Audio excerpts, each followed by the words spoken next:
The game of the year so far was Alabama over Georgia. What'd you think, Doug? Okay, Ryan Williams is incredible. That touchdown catch is going to go down in history as one of the greatest plays in Alabama football history. But here's something to watch. Kalen DeBoer is an exceptionally good coach. He's got this pattern, though. If they get out to big leagues, they're really good at coming out of the gate fast and then hanging on in the end. Like that game, they were up 28-0 and actually gave up the lead. The national semifinal last year, they were up 2 scores, and Texas came back and had passes into the end zone. They almost blew the lead twice against Oregon, both 2-score leads. Last year, they got shut out in the second half against Oregon State. Kalen DeBoer is amongst the best in the game, but I kind of wanted you to keep battling, keep hanging in there. It's something that, it might just be a coincidence, but you shouldn't be surprised when teams come back against Kalen DeBoer teams. But unbelievable game. I love the game. Was amazing. I unfortunately didn't get to watch all of it because Michigan State was playing at the same time, and I didn't have the awesome setup that you did in the command center. Mm-hmm. So I caught most of the second half, though, and it was so amazing. So much talent on that field between those two teams. That amazing 17-year-old wide receiver it's insane how good he is and how fast he is. Milroe is poised on and off the field. I love Jalen Milroe as a person. I think he's great.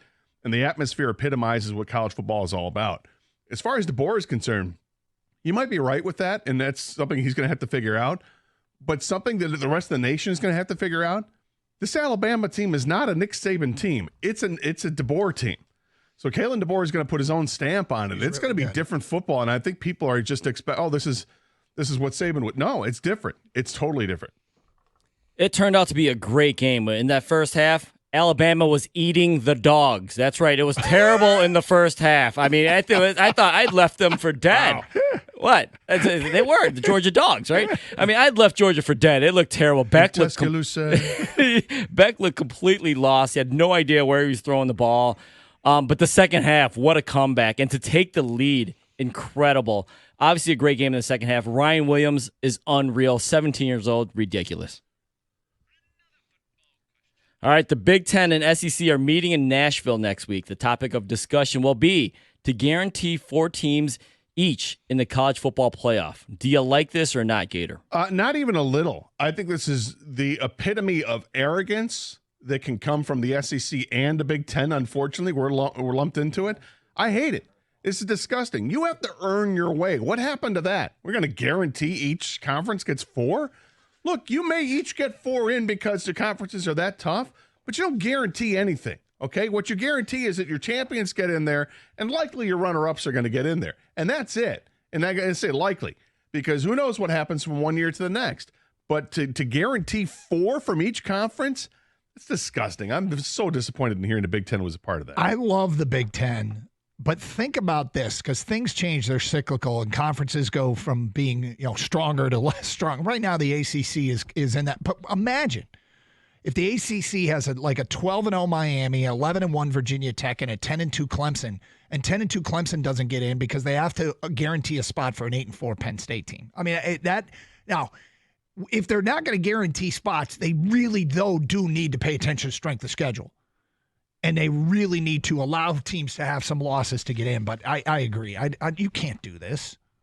Yeah, I don't like this either. I mean, this is not college football. This is not what the college football I loved, growing up and watching. Everything's changing so rapidly. And do I like this? No, I don't. If it's going to make them money and give them, more teams to market, super teams, everyone likes stars and star teams. They're probably going to try to find a way to get something, if not exactly like this, something close to this. But no, I don't like this. And I don't think any of the real college purist football fans will. But is this something we have to get used to? Maybe they do, it passes, and then we find out, hey, this actually kind of sucks, and they go back the old way. But I don't like it. All right, freshmen for wide receivers. We spoke of one earlier. Alabama's Ryan Williams and Ohio State's Jeremiah Smith. Which one is better? Chalk this up as an impossible question to answer. Smith has 19 catches for 364 yards and 5 touchdowns. Williams, 16 catches, 462 and 5 touchdowns. But we have to split hairs. So I'm going to make the weakest of arguments. I'm going with Smith because he's bigger. That's it. That's all I got. Listen, these are weak arguments, right? Because these two might be the best receivers in college football. They're both amazing. Are they both 17? or has one finally turned 18? I don't know. They're both great. I'm going to go with Williams because I think he's faster. I mean, There you go. you think. I think. Yeah. So this is an incredibly difficult question. Love both these receivers. I actually think Smith probably checks more boxes, but I'm going to take Williams because he's got something that's so intoxicating to me, and that's game-breaking speed and ability. He's got that home run threat every single time he touches the ball. He's a unicorn, and I think it's harder to find that type of receiver than Smith, even though I think Smith may be better overall as a receiver, but we're splitting hairs like you guys said. All right, Army and Navy are both 4-0. Could either one of these teams make the Group of 5 playoff? I mean, they could. They have to kind of run the table here. I think Navy's got a better shot because they have the win over Memphis, and everybody likes Memphis as a team, and I think they're 4-1, so it's their only loss. Both teams get to play Notre Dame and each other, so there is that chance. I just think Navy has that advantage over Army because of the Memphis win. So... But, yeah, obviously if they run the table, either team will be in the playoffs. It's fascinating. If you take a look, Army's diversified their offense a little bit, and they have a slightly easier schedule, but only slightly. And football, the ESPN FPI both rank them of less than 1% chance of running the table.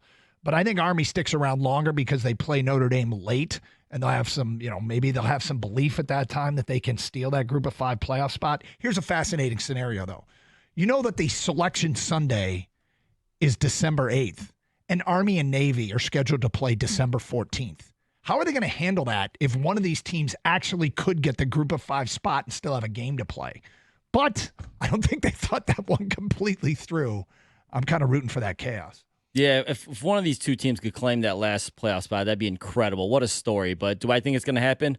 Not even on a wishbone and a prayer, boys. Sorry. Yeah. Clever. He's on fire. This guy. All right, we've talked about the Big Ten sleepers emerging from the past weeks, Illinois, Indiana, Nebraska. But is Rutgers, they're 4-0. Are the Scarlet Knights the real Big Ten sleeper? I'm actually buying. I'm buying into a veteran quarterback. I'm buying into Kyle Monungai, and I'm buying into Greg Schiano. Yeah, I think Rutgers is going to be the team that emerges of that second tier of sleepers. No. Okay, here's why Doug is going to say yes, and he already did it by getting to say the name Monungai.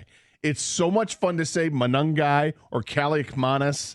These are names that are going to be you got to work at, and now it just rolls off the tongue, and that's why you like Rutgers. Their 4-0 record, it's fine. But what did they do? They beat Washington by 3 points. They beat Virginia Tech. Oh my God! But you saw what Virginia Tech did to Miami. Okay. I'm not buying it at all. They're going to have a dose of reality this week when they're at Nebraska, I believe, and then the schedule really starts to stiffen up. No, sir. It's not about Rutgers at 4-0. I still like Indiana. That's the better story. Yeah, I'm not buying it yet either. Not as strongly as Gator. So it seems like he thinks there might be bad, I feel like. It's not even bad. No, I'm kidding. Doug's biased. This is hard to do week in and week out. That's, you separate the good teams from the teams that just happen to, win every now and then or kind of surprise other teams. I'll be impressed, though, if they beat Nebraska. That would be very impressive. I might have to start buying then, but as of right now, not yet. Does Archie Diacono play for them too, Doug? Not anymore. Okay. Okay, College Game Day is going to Cal for the first time Saturday for 5-0 Miami at Cal. Cal's 3-1. That leaves Illinois, Maryland, Rutgers, Syracuse, and Virginia as the only schools Game Day has not visited. Who's next? It's funny. I looked at all the remaining schedules for all those teams. Nobody plays anybody at home.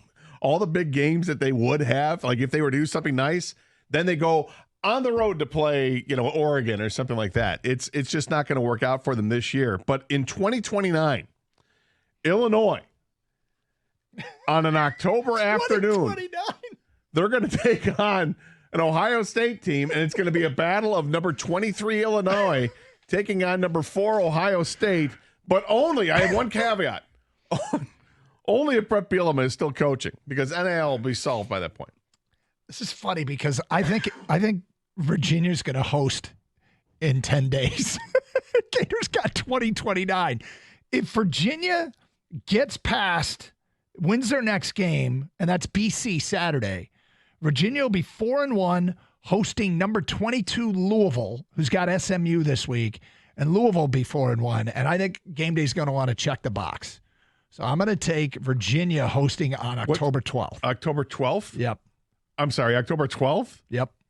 Isn't that like a big weekend of some games? Like you got Ohio State and Oregon. Yep. Penn State and USC. Yep. Okay. It's like the best weekend of the entire year. They're Texas, going to be in Texas and Charlottesville. Oklahoma. Yep. You're right, Doug. Good call. All right, if I have Call to. it 2029. I mean, are you kidding? I called my shot. I even said I said a matchup. I said the afternoon. In October 2029, baby. Give us the weather. Yeah. 54 and partly cloudy. There we go. If I have to, I'm going to go right now. Illinois, Michigan. It's on the schedule this year. Illinois is hosting Michigan. So if Michigan can, they got to get past Washington. Exactly. Illinois could host that game day. All right. There you go. That concludes the transfer portal NIL marching band thingy.